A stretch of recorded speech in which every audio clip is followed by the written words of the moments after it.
Everything seemed fine until Michael received the email. It was a short formal message from the company's HR department informing him that due to recent restructuring, his position was being eliminated. Michael reread the words, his mind struggling to make sense of them. Just last week, Ben, his closest colleague and the one he'd mentored for years, had assured him that their team was indispensable, that their project was moving forward, and that his role was secure. He'd even hinted at a promotion for Michael, a new leadership opportunity he was championing. They'd shared countless lunches, late-night brainstorming sessions, and even celebrated their kids' birthdays together. Ben was more than a colleague. He was a friend, someone Michael trusted implicitly with his career, his ideas, and even his vulnerabilities. He remembered the way Ben had looked at him just yesterday. A casual smile, a quick nod as he passed his desk. There was no hint, no flicker in his eyes, that he had known this was coming. Or worse, that he had played a part in it. The morning light streaming through his kitchen window, usually a source of comfort, now felt harsh and unwelcome. He sat there, the weight of the news pressing down on him, unable to shake the feeling of disbelief. The world outside his window, usually bustling with the sounds of morning traffic and distant birdsong, felt distant and muffled, as if he were underwater. It wasn't just the job loss. It was the sickening realization that the person he had leaned on, the one he had championed, had somehow betrayed his trust. The ground beneath his feet felt like it had dissolved. The shock wasn't just about the job, though. That was a significant blow. It was the profound sense of personal violation. Michael had always prided himself on his ability to read people, to build strong, loyal relationships. He'd invested not just his professional energy into his work with Ben, but a piece of his very self. He'd shared stories about his family, his dreams for the future, even some of his deepest insecurities. Ben had been the confidant, the sounding board, the one who always seemed to understand. To discover that this entire edifice of trust was built on sand, or worse, that it had been deliberately undermined by the very person he considered a brother in arms, was a shattering experience. It wasn't just a professional setback.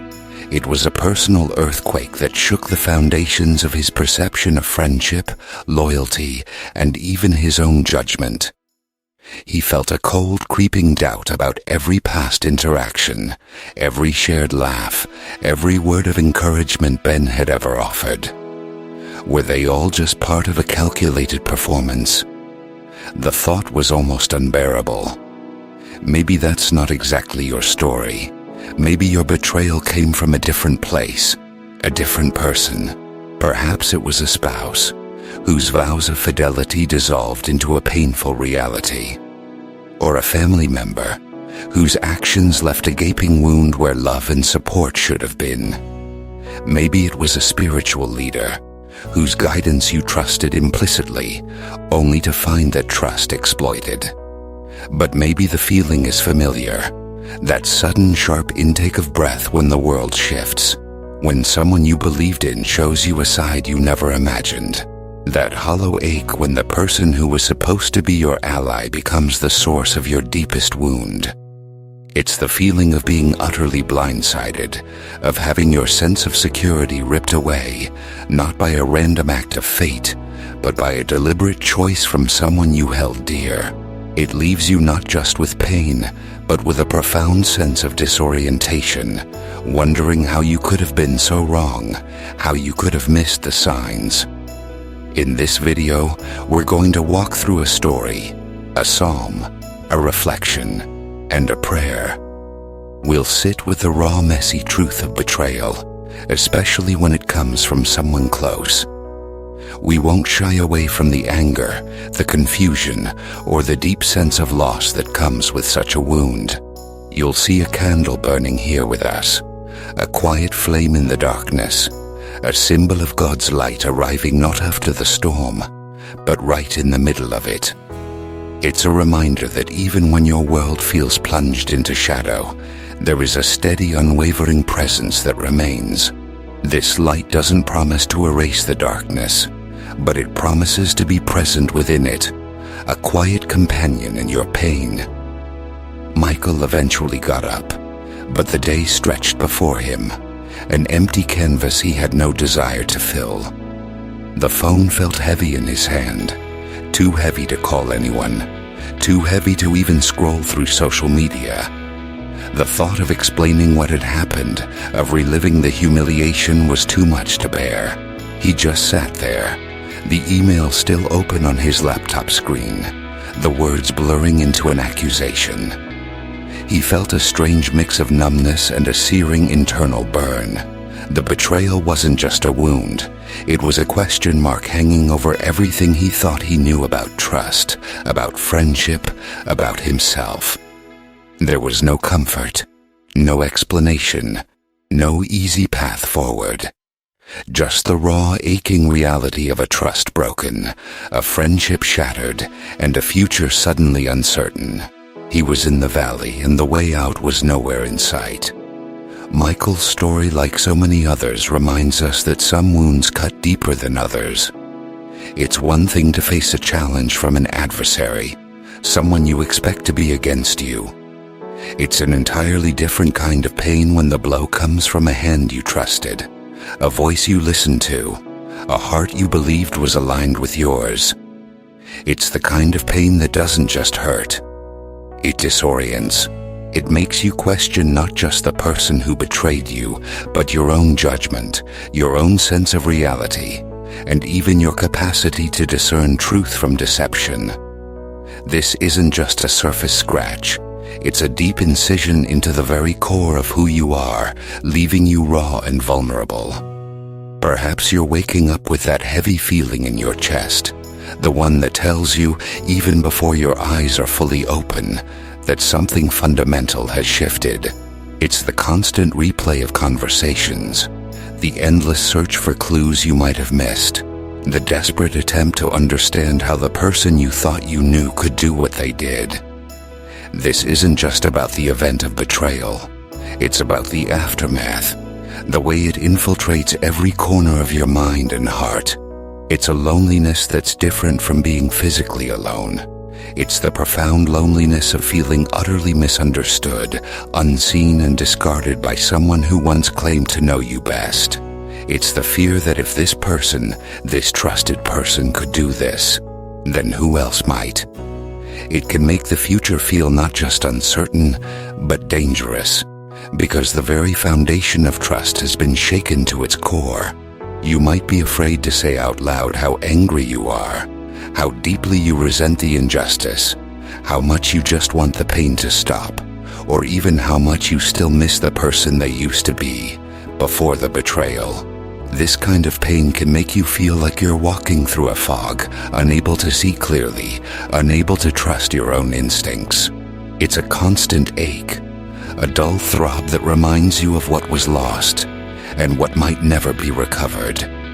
3,000 years ago, someone felt exactly this, and they wrote it down.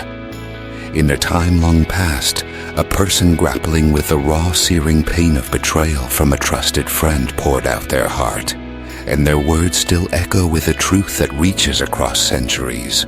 This isn't a distant academic text. It's a living, breathing lament from someone who knew the exact texture of the pain you might be feeling right now. This is Psalm 41, and it speaks to the very core of what it means to be wounded by someone close, to have your trust shattered, and to feel the sting of a friendship turn sour. It's a psalm that doesn't offer platitudes, but rather gives voice to the agony, the confusion, and the desperate plea for healing that comes when the deepest bonds are broken. Listen to these words and let them sit with you, not as ancient scripture, but as a mirror reflecting your own heart. Even my close friend. Think about that for a moment. Not an enemy, not a stranger, not someone you expected to hurt you, but my close friend, the one you invited into your inner circle, the one who knew your vulnerabilities, your hopes, your dreams, your deepest fears, the one whose presence brought comfort, not caution. This isn't just about a casual acquaintance. It's about someone who occupied a sacred space in your life, a space reserved for intimacy and unwavering support. The very word friend here carries a weight of expectation, a promise of loyalty that was brutally broken. Someone I trusted. This isn't just about a broken promise. It's about a shattered trust. The very fabric of your relationship, woven with shared experiences, confidences, and mutual respect, torn apart. It's the feeling of having invested a part of yourself, your time, your energy, your emotional well-being, only to have it used against you. This trust wasn't given lightly. It was earned over time, through shared moments and perceived reliability. To have that trust violated leaves a gaping hole, a sense of profound disillusionment that makes it incredibly difficult to extend that trust to anyone else, even yourself, moving forward. Who shared my bread? This ancient phrase speaks volumes, carrying a profound cultural and spiritual significance. Sharing bread was a sign of deep intimacy, hospitality, covenant, and unbreakable bond. It meant you were family, you were safe together, you were united in a common purpose. To have that bond broken, to have the one who ate at your table, who shared your most basic sustenance, turn against you is a betrayal of the most profound kind. It's not just a wound to your heart. It's a wound to your sense of belonging, your sense of safety in the world, your very understanding of what it means to be in relationship with another human being. It's a violation of a sacred trust, a sacred space, has turned against me. The starkness of those words, the sudden, undeniable shift, the realization that the hand that once offered comfort, the voice that once offered counsel, now delivers a blow. It's a feeling of being blindsided, of having the rug pulled out from under you, not by an impersonal force, but by someone you held dear. This isn't a passive turning away. It's an active, deliberate act of opposition. It leaves you reeling, trying to reconcile the person you thought you knew with the person who inflicted such pain. The world suddenly feels upside down, and the ground beneath you is no longer firm. This psalm doesn't try to explain away the pain or offer quick answers. It simply names it, gives voice to the agony of it, and in doing so, validates your experience. And in that naming, there is a quiet presence. The candle flickering here reminds us that even when everything feels dark, even when the betrayal has left you feeling utterly alone, there is a light that remains. It doesn't erase the darkness, but it exists within it, a steady, unwavering presence. It's a symbol that even in the most profound moments of human brokenness, God is present, holding space for your grief, your anger, and your confusion. We've just heard the raw cry of the psalmist, a voice that knows intimately the sting of betrayal from a trusted friend. It's a voice that doesn't shy away from the pain, and neither should we. This psalm isn't about pretending everything is fine.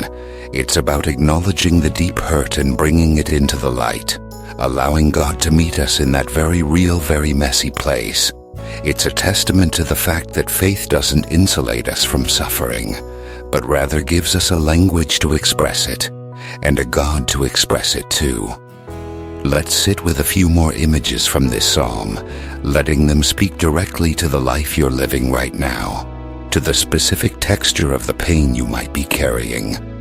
The psalmist cries out, "Have mercy on me, Lord. Heal me, for I have sinned against you." You might be thinking, "Heal me? But I'm the one who was betrayed. Why am I asking for healing for my sin?" And that's a fair, even crucial question. It's easy to get caught in the trap of thinking that if we're the victim, we have no part in the brokenness, no need for God's mercy beyond the pain inflicted upon us. But this verse, in its ancient wisdom, points to something deeper, something profoundly human. It's not about blaming yourself for the betrayal you suffered. That wound is real and unjust. Instead, it's about recognizing that pain, especially deep soul-shattering pain like betrayal, can sometimes expose our own brokenness, our own need for God's grace, even when we are the ones who have been wronged. It's about the human condition, where even in our suffering, we are still human, still imperfect, still in need of God's boundless mercy. It's a quiet acknowledgement that the wound of betrayal can sometimes fester into bitterness, into a consuming anger, into a desire for revenge that can poison our own souls. These two are things that need healing, things that need God's merciful touch. Can you feel that in your own heart? The desire for healing, not just from the wound inflicted by another, but from the ways that wound might be changing you, hardening you, making you less of the person you want to be. It's a prayer for inner restoration, for the grace to not let the actions of another define your spirit. Then the psalmist speaks of those who speak maliciously about me, asking, "When will he die and his name perish?" Does that resonate with you? The feeling of being talked about, perhaps even slandered by the very person who betrayed you, or by those who have sided with them. The sting of knowing that your reputation, your character, your very integrity is being attacked, and you feel utterly powerless to defend it. It's a cruel twist, isn't it? To be wounded so deeply, and then to have your character questioned, your motives impugned, your story twisted. It's a lonely place to be, feeling like the world is turning against you, or at least that your truth is being drowned out by lies, even when you know you've done nothing to deserve it. This psalm gives voice to that feeling, that sense of being unjustly targeted, of having your name dragged through the mud, of being made to look like the villain when you are the one bleeding. It acknowledges the deep injustice of it all, and the raw anger, the righteous indignation that can bubble up when you feel like your good name, your very identity, is being destroyed by malicious gossip and false accusations. It's a cry for justice, a longing for the truth to be revealed, for the lies to be silenced. And then there's the image of the enemy who comes to see me and speaks falsely, while his heart gathers slander. Then he goes out and spreads it around. This is the insidious, chilling nature of betrayal, isn't it? The smiling face, the feigned concern, the false words of sympathy or understanding, all while plotting harm, gathering information to use against you. It's the ultimate violation of trust, the calculated cruelty that cuts so deeply because it was hidden behind a mask of friendship, behind a veneer of care. Have you experienced that? The shock of realizing that the kind words were a lie, that the empathy was a performance, that the person you thought was on your side, who you confided in, was actually gathering ammunition against you, preparing to strike. It leaves you feeling exposed, vulnerable, and profoundly foolish for having believed, for having opened your heart. This image from the psalm doesn't just describe an event.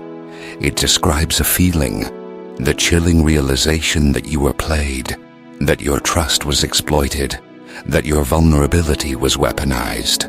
It's a heavy, sickening feeling that can make you question everyone and everything, making it almost impossible to discern genuine kindness from manipulative intent. It's the feeling of having been utterly deceived and the profound disorientation that comes with it. This psalm, in its raw honesty, gives us permission to feel these things. It doesn't tell us to be strong or to forgive immediately. It doesn't rush to offer platitudes or easy answers. It simply says, "This is what it feels like." And in that shared experience, in that permission to lament, to cry out, to question, there is a quiet comfort. It's the comfort of being seen, of having your pain validated by an ancient voice that understands. The candle continues to burn, a small steady light in the midst of these heavy truths, reminding us that even when our hearts are filled with questions and pain, even when the darkness feels overwhelming, God is present, holding space for all of it. He doesn't demand that you suppress your feelings. He invites you to bring them in all their raw intensity before Him. Picking up from where we left off, the psalm continues to hold space for the raw emotions of betrayal, but it also begins to turn, ever so gently, towards a different kind of truth. It acknowledges the depth of the wound, the profound injustice, but it doesn't leave us there, wallowing in despair. Instead, it offers a glimpse of hope, a path towards vindication and healing that is rooted not in our own strength, but in God's unwavering character. It's a journey from lament to a fragile yet powerful declaration of trust. The psalmist declares, "But you, Lord, have mercy on me. Raise me up that I may repay them." This might sound like a call for revenge, and in some ancient contexts, it might have been interpreted that way. The human heart, when deeply wounded, often cries out for retribution, for an eye for an eye. But for us, sitting with this psalm today, in the context of a God who calls us to love our enemies, to turn the other cheek, this verse takes on a different, more profound hue. It's not about seeking vengeance in the way the world understands it, not about inflicting pain for pain. Instead, it's a cry for vindication, for God to set things right, to restore what was broken, to reveal the truth. It's a plea for God to lift us out of the pit of despair and injustice, not so we can inflict harm, but so that our lives can be a testament to His justice and healing. It's a prayer that says, "Lord, don't let this betrayal define me. Don't let it break me completely. Raise me up so that I can stand again, not in bitterness, not consumed by hatred, but in your strength, in your grace, and in your truth." Have you felt that longing? Not to hurt the one who hurt you, but to be made whole again, to rise above the pain and not be consumed by it, to show, through your resilience and your continued faith, that their actions did not ultimately destroy you. This repayment is not about personal revenge, but about God's justice being revealed through your restoration. It's about living a life that, despite the wound, still reflects God's goodness, thereby exposing the emptiness of the betrayal. And then, a profound statement of trust emerges from the depths of suffering. "By this I know that you are pleased with me, that my enemy does not triumph over me." This is a powerful shift, a moment of spiritual clarity amidst the chaos. In the midst of betrayal, in the face of injustice, the psalmist finds a quiet, unshakable assurance. It's not that the pain disappears or that the circumstances change immediately. The betrayal is still real. The wound still aches. But there is a deep internal knowing that God is still with them, that their enemy will not have the final word, that the betrayal will not ultimately define their destiny. It's a trust that God's pleasure is not found in our perfection or in our lack of suffering, but in our turning to Him, in our clinging to Him, even in our brokenness. Can you imagine finding that quiet certainty, that deep conviction, even when everything around you feels like chaos, when the world seems to be crumbling? The belief that even though you've been knocked down, even though you've been wounded, you won't be kept down because God is on your side and His purposes for you will prevail.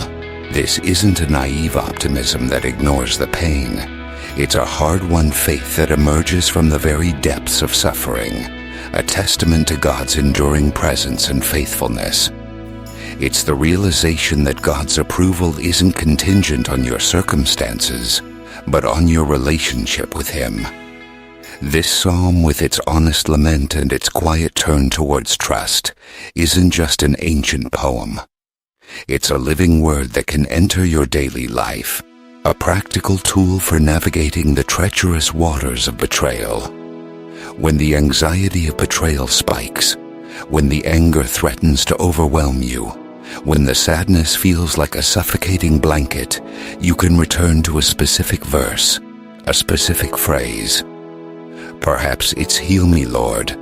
You can sit with that line before sleep, letting it be the last thought you carry into the night, a quiet plea for restoration.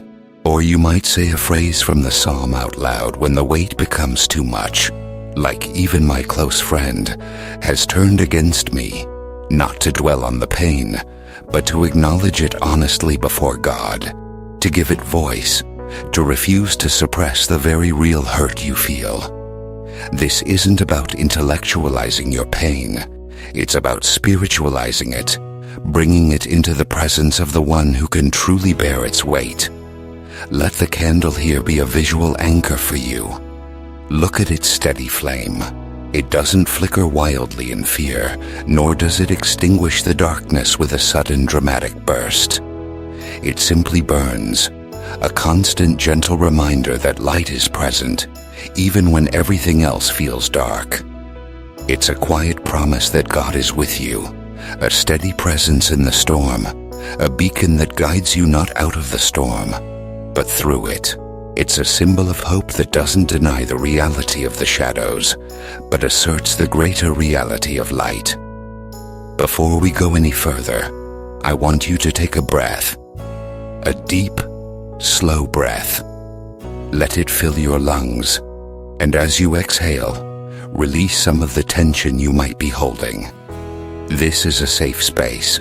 Sometimes words need to stop, and the silence does what no sentence can.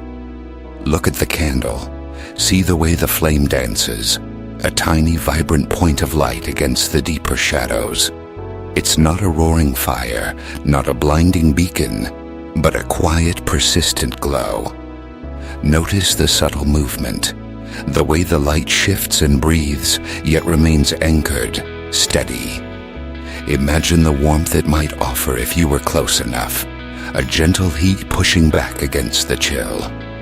Just breathe. Stop trying to figure anything out for a moment. Stop trying to understand, to fix, to process. Just be present. Let your gaze rest on that small, unwavering light. It's a quiet suggestion, a gentle whisper, that even in the deepest darkness, there is a presence.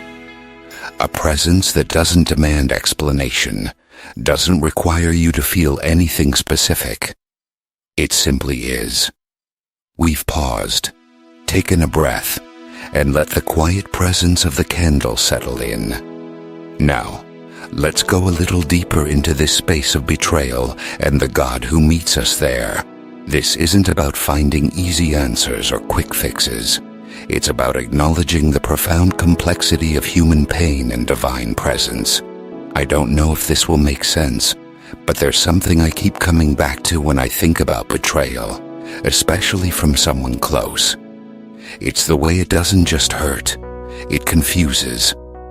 It makes you question everything you thought you knew about people, about relationships, about your own judgment.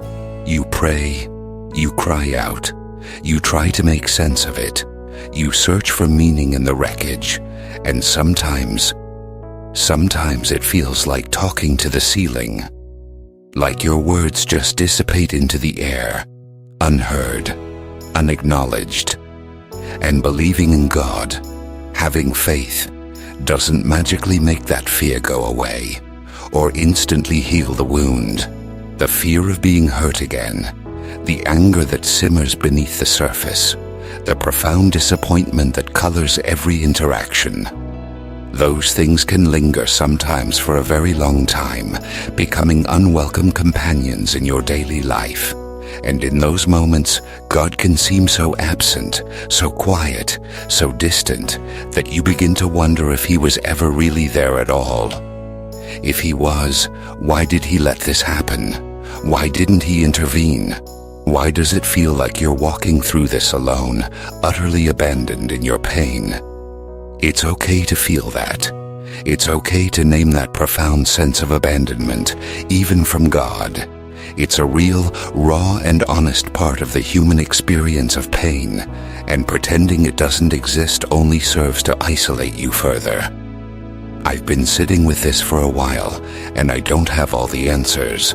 I can't tell you why some betrayals happen, or why God allows such deep wounds to be inflicted by those we trust, by those we love. Pain doesn't just disappear because faith exists. The valley of betrayal is real, and sometimes it feels incredibly long, stretching out endlessly before you, with no clear path or end in sight. Your struggle, your anger, your confusion, your doubt. These are not signs of weak faith. They are signs of being human, of having a heart that was open enough to be broken, a spirit that was vulnerable enough to be wounded. It's an honest tension, this space between believing in a good God and experiencing profound evil from a trusted source. And it's a tension we have to learn to live in, to wrestle with, rather than trying to resolve it away with easy answers or spiritual platitudes that feel hollow in the face of such deep hurt.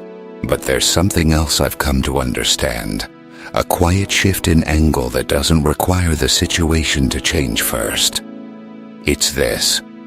What if God isn't just waiting for you at the end of the valley, after you've somehow managed to crawl your way through, bruised and battered? What if He is in the valley with you? Not explaining, not fixing, not even promising that the betrayal will suddenly vanish or that the pain will instantly cease, but simply present. It's a reorientation, not a resolution. It's the idea that there may be a way to remain standing inside this, to find a flicker of hope even when the ground beneath you feels unstable, even when the world seems to have turned its back. This presence isn't about removing the suffering, but about enduring it with a divine companion. Think back to that image from the psalm. Even my close friend, someone I trusted who shared my bread, has turned against me. When we first heard it, it was the raw description of the wound, the shocking reality of intimate betrayal. Now I want you to consider it differently. This profound betrayal, this deep cut from an intimate source, is precisely where God meets you. Not in the idealized version of your life, not in the perfect, unblemished moments, but in the shattered reality of it. He knows what it feels like to be betrayed by those closest to Him. He understands the sting of having someone who shared your table, who was part of your inner circle, turn against you. This isn't just a historical fact about the psalmist. It's a divine empathy, a profound understanding that transcends time and circumstance. God isn't distant from your specific pain. He is intimately acquainted with it. He is not surprised by the brokenness of human relationships, even the most sacred ones. He is there, in the very heart of that broken trust, holding space for your anger, your grief, your confusion, your questions, and your profound sense of loss. He doesn't judge your feelings. He simply holds them. Michael, the man from our story, is still in that valley, still grappling with the email, still reeling from Ben's betrayal. His situation hasn't changed. The job is still lost. The friendship still shattered. But perhaps, just perhaps, the way he is standing inside it can begin to shift. Not because the betrayal is gone, but because he is not alone in it. He doesn't have to carry the entire weight by himself. There is a presence, a divine companion, who understands and who simply is with him. This understanding can be a powerful source of quiet strength, allowing him to endure what feels unendurable. Look at the candle again. The light isn't just at the end of the tunnel, a distant, unreachable hope. It's inside the tunnel, flickering beside you, illuminating just enough of the path for the next step, and the next. It's a quiet, steady companion in the darkness, a persistent reminder that even when you feel lost, you are not truly lost to God. It's God's presence, not as a quick solution to your problem, but as a faithful companion in your suffering, a source of comfort and quiet strength that allows you to keep moving forward, one breath at a time. This is the essence of finding God in the valley, not in the absence of pain, but in the midst of it. We're moving towards a time of prayer now, a chance to bring all of this, the pain, the confusion, the quiet presence, the anger, the grief, the questions, before God. We've walked through some difficult terrain together, acknowledging the raw pain of betrayal and sitting with the honest questions that arise when trust is shattered. We've seen how the psalmist, in their own deep hurt, gave voice to feelings that resonate with us even today, across millennia. And we've considered the quiet, unwavering presence of God, like the candle flame, in the midst of it all, not as a distant observer, but as an intimate companion in our suffering. We've allowed ourselves to feel the anger, the confusion, the profound sense of loss, and the disillusionment that comes when the deepest bonds are broken. Now, I want to invite you to something deeply personal, something that requires no pretense, no perfect words, no spiritual performance. In the next part, we're going to pray. This isn't about finding the right words or articulating a flawless theological statement. It's simply about opening your heart, just as it is, with all its messiness, its brokenness, its doubts, and its raw emotions, to the God who sees you, hears you, and knows the depth of your pain even before you utter a single sound. This is an invitation to bring your authentic self, your wounded self, into His presence. You don't need to do anything special.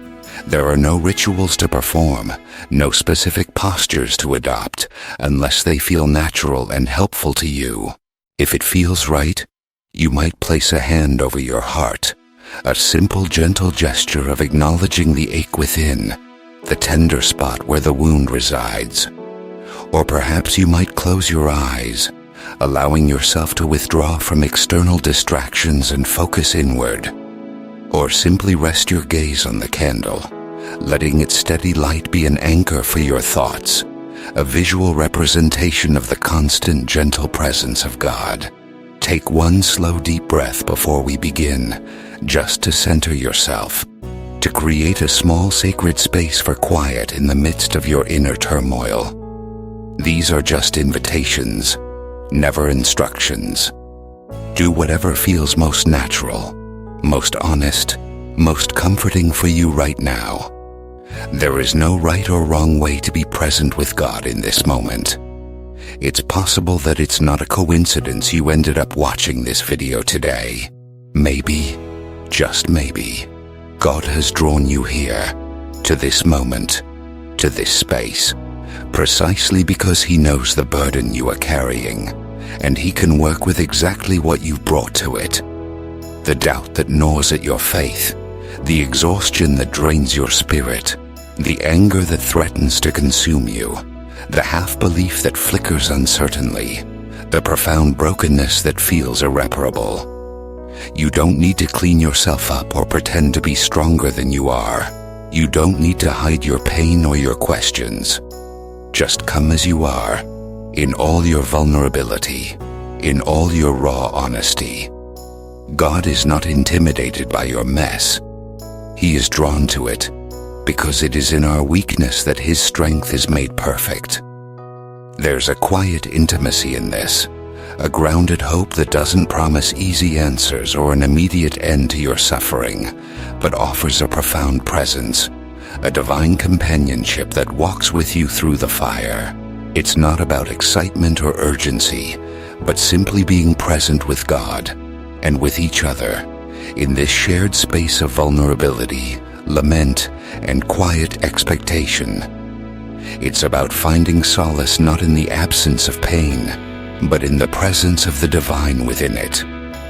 This is a moment to simply be with God, to allow Him to minister to your spirit in ways that words often cannot. Let's pray. Lord, we come before you now carrying the heavy weight of betrayal.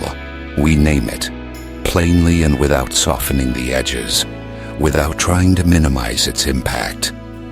We name the deep gut-wrenching pain of having someone we trusted completely, someone who shared our life, our dreams, our vulnerabilities, turn against us. It's a wound that cuts deeper than we can often express, leaving us feeling exposed, foolish, and profoundly alone.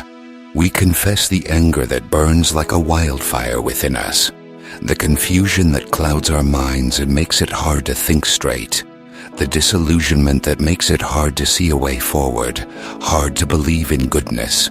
We feel the sting of injustice, the ache of broken trust, and the paralyzing fear that we might never truly trust again, that our hearts will forever be guarded.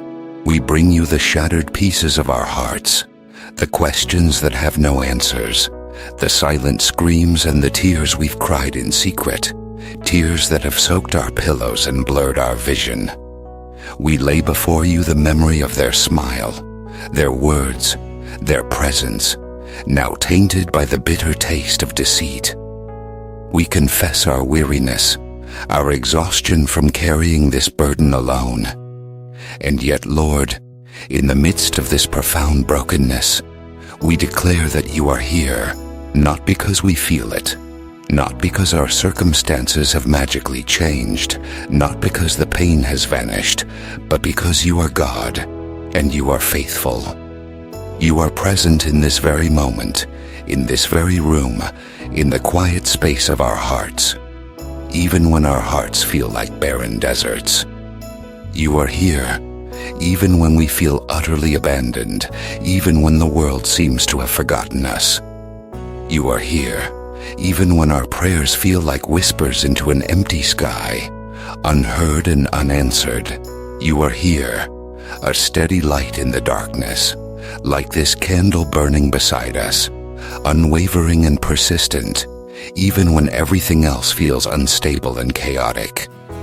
You are the God who knows what it means to be betrayed by those closest to you, the God who understands the sting of having someone who shared your table, your life, turn against you.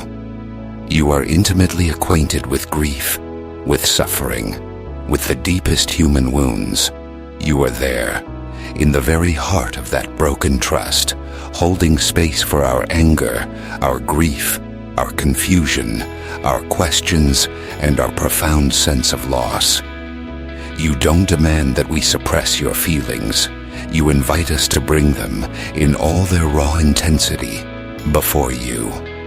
So we ask, Lord, for specific things, for tangible graces in this season of pain. We ask for the strength to simply get through the next morning, to face another day when the weight feels unbearable, when the thought of rising seems impossible. We ask for a moment of stillness in the middle of the night, a brief respite from the churning thoughts and anxieties that steal our sleep. We ask for the capacity to trust again, even when trust feels unreasonable, even when our hearts are screaming to protect themselves from further harm. We ask for the courage to take one more step, even when we don't know where the path leads, even when the future feels utterly uncertain and shrouded in fog. Heal us, Lord, not just from the wound inflicted by another, but from the bitterness that threatens to take root in our souls, from the resentment that can poison our spirits, from the fear that threatens to consume us and prevent us from living fully. Heal our memories, Lord, so that the past does not hold us captive, but becomes a testament to your enduring grace. And now, Lord, we surrender. We lay down the burden of trying to understand every why, of trying to fix what feels irreparably broken, of trying to carry this immense weight alone. We lay down our need for immediate answers, for swift justice, for a resolution that may not come on our timeline or in the way we expect. We surrender this pain, this broken trust, this shattered hope into your hands, knowing that your hands are capable of holding what ours cannot. We don't surrender because the weight is gone, but because carrying it alone is no longer required. We trust that you are the God who sees, who hears, and who holds us, even in the deepest valley, even when the shadows are long and the path is unclear, even when our close friend, someone we trusted who shared our bread, has turned against us. You remain. You are our constant, our refuge, our strength. Amen. God heard that prayer. He hears every whisper, every sigh, every unspoken ache of your heart. This journey through betrayal is a long and difficult one, and the pain may return.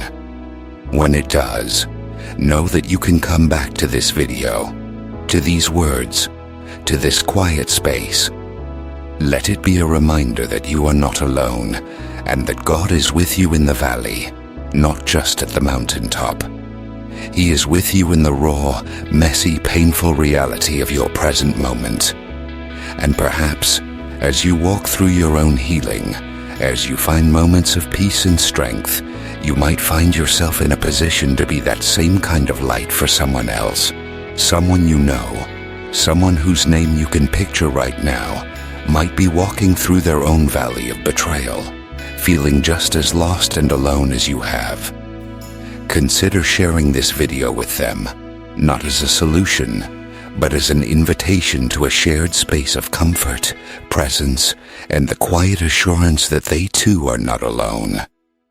If this kind of content resonates with you and you'd like to stay connected, to continue exploring these deep spiritual truths and finding solace in shared reflection, consider subscribing to the channel.